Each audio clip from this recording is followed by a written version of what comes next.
If you feel like you're constantly broke and struggling with making more money, this is the fix. I own multiple $100 million plus companies, and I've seen firsthand the habits that can make you either rich and successful or hold you back from making millions of dollars. These are the 9 money habits that are keeping you broke and exactly how to fix them. First step is number 1, stop spending money before you earn it. Look, if you have to go buy things before you actually have a net worth, like fancy purses, jewelry, watches, cars, that comes from a position of insecurity, to be honest with you, because people feel like they have to look better. They have to look bigger than what they've actually accomplished. And when you do that, you have imposter syndrome. And when you have that, it pulls you off of being the best version of yourself.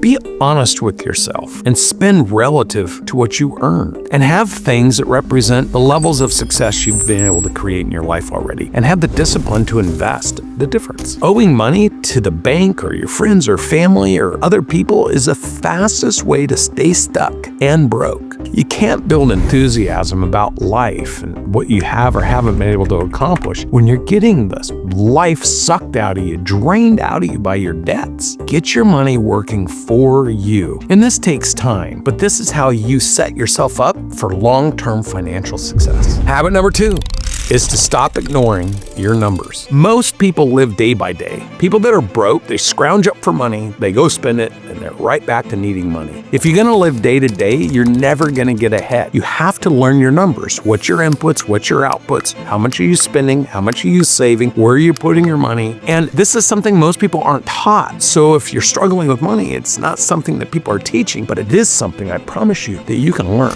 Even people who put money with investment advisors or into investment accounts don't actually pay attention to the returns. They have no idea what's happening with their own money. Treat your money like it's your own business and look at it every day to see how it's doing. Review your finances daily, weekly, monthly. Make sure you're able to earn more, spend less, and save and invest more. Habit number 3 is to stop thinking you can save your way to wealth. You have to earn your way to wealth. For me, taking my attention from how much money can I save or how much money do I spend to putting it on how much money can I earn. How do I go out and generate income? I've not been the best saver, but I am the best investor because I know how to go out, make a lot of money, and put it into things that work for me while I'm working for my income. That is something every person can learn to do. Look, it's simple. Just like in business, if a business is struggling to make money, they have to put their attention on cutting costs or how to generate more revenue. You can't just focus on cutting costs. You have to learn and focus on how to create value. My fix to having money issues is simple. Learn to create more money. Develop your skills where people will pay you money based on the results you get. As long as it's legal, moral, ethical, and compliant, you can solve huge problems for other people and they'll pay you a lot of money. Remember, real money doesn't flow to people with big degrees. Real money doesn't flow to salespeople. Real money flows to people who solve bigger problems. And to the extent that you find big problems and solve it through your skill set, your ability to communicate, and your education, whatever that may be, it's simple. The bigger problems you solve, the more valuable you are. Habit number 4 is probably the most important. Stop surrounding yourself with the wrong people. I work with so many business owners and I see it all the time. The people they're spending their time with, communicating to, asking questions of, I call it polling, P-O-L-L-I-N-G. What should I do? What would you do? What do you think we ought to do? It's gonna fail every time because they're asking the wrong people. Imagine a room of 10 business owners who are all struggling and you ask them what you should do. Then imagine going into the next room, business owners who are all killing it. You're gonna get an entirely different response. The people you seek guidance, advice, and mentorship from, and who you choose to follow as the example, will ultimately dictate the success that you have. If you surround yourself with like-minded people who are always complaining and talking about what's wrong, you're gonna find more problems. But if you surround yourself with like-minded people who are winning, who are conquering, who are crushing, who are excelling, you're gonna do better because you're in a group that thinks about opportunities and how to get them than in a group that's complaining about what they can't get. What group have you chosen to be in? Don't settle. Always push yourself. Habit number 5. This is what most people do.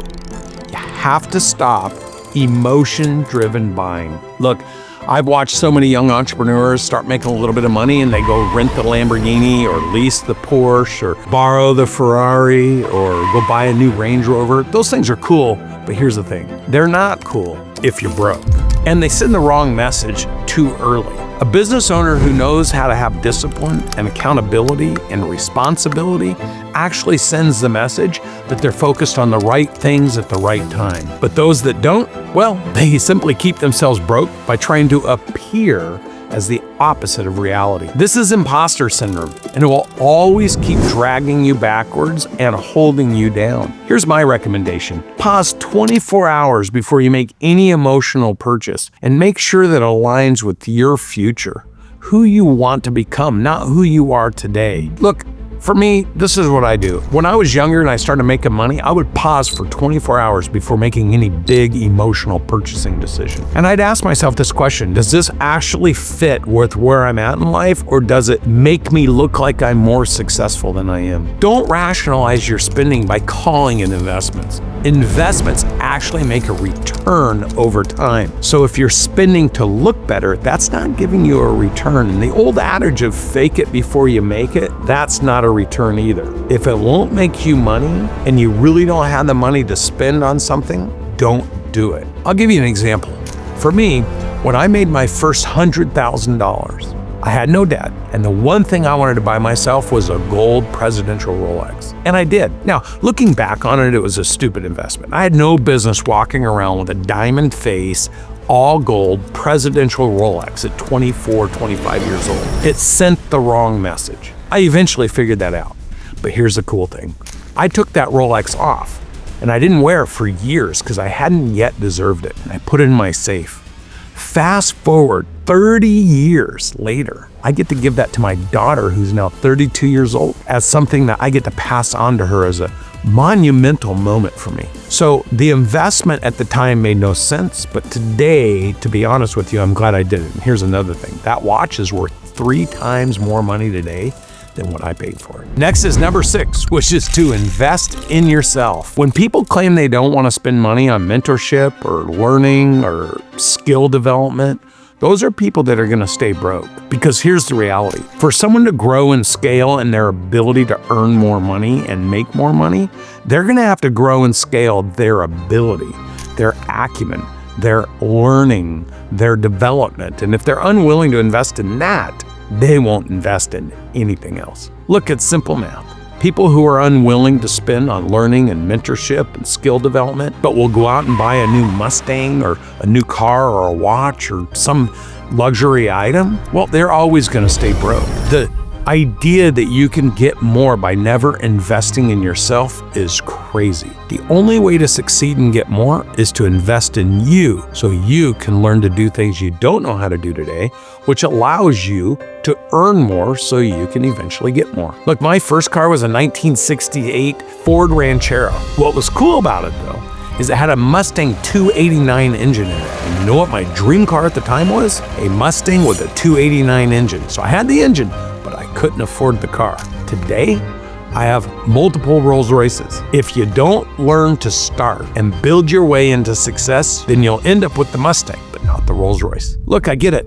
Most people grow up in an environment where they're told wealth can't be created, but it takes 2 things in order to create wealth. 1, how to generate income, and 2, where to invest it. And most people are not taught that, so it's something that everyone can learn. The hack I learned is if you invest in your own personal development and you can increase your attack speed to opportunities, like making things happen. You have clarity into what you want to accomplish, and you go to the right people and you access the right help. Getting around smart people will increase your speed of learning. It'll give you the confidence that you can do what they're doing. It'll show you how to earn and generate more money faster. By reverse engineering how somebody else became successful and copy what they did, you'll be able to do it too. Number 7 is next, and that's to stop living for appearances. I have a lot of friends that I grew up with. They had the fancy cars, the fancy suits, the nice houses. But guess what? They have to go to work every day because they're technically broke. They spend more than they have in the bank. That is 100% the surest way to stay broke. Your bank account should be louder than your lifestyle. If you don't have a bank account paying you every month, you shouldn't be spending the money. Imagine a world where instead of buying things that your lifestyle makes you look like you're hugely successful, but you took the money you would spend on that and you invested it in things that pay you later, so you don't actually have to work at all. That means your bank account is now louder than your lifestyle. My fix for all of this is to stop performing and being somebody you're not and start building. Next is number 8, which is to stop avoiding the hard conversations about money. Look, you need to start talking about money right now. Get some books about money. Start reading about money. Start looking at people who have money. Start conversations about money. If you're not talking about money and you're not looking for people who are examples of living the kind of life you want to have money, how are you going to get the blueprint for making money? Find people that you can talk to about money, and those will generally be people who have money. Have the hard conversations and take ownership about making money. Imagine a world where you sit down with someone who has a lot of money and you ask them, how'd you start? What'd you do? What'd you have to learn? What were your failures? What were your opportunities? How did you get better? What were the targets you set? What'd you have to do from an activity standpoint and a learning standpoint to hit those targets? And you take ownership over that conversation and you go home and do it. Wow. Imagine the life you could create for you. That brings us to the last point, which is to stop waiting for the right time. There'll never be a right time to get your money right because money follows attention. So whatever you're thinking about, whatever you're putting your attention on, whatever you're actually doing, your money will follow that. This is why you need to be intentional about what you want in life, put the right time, energy, and effort into making that happen, and then your money will follow your intention. If you simply don't have an intention and you're not taking the right action, then you won't make more money. If you want to know the hack to making more money, you have to get out and start moving towards money. You got to stop thinking about it and just start doing it. How do you do it? You follow the right leaders. You copy their strategies and their actions, and you get up and start making money moves today towards a stated objective and target. If you're ready to take the next steps and become unbelievably successful, check out my video on habits of successful people.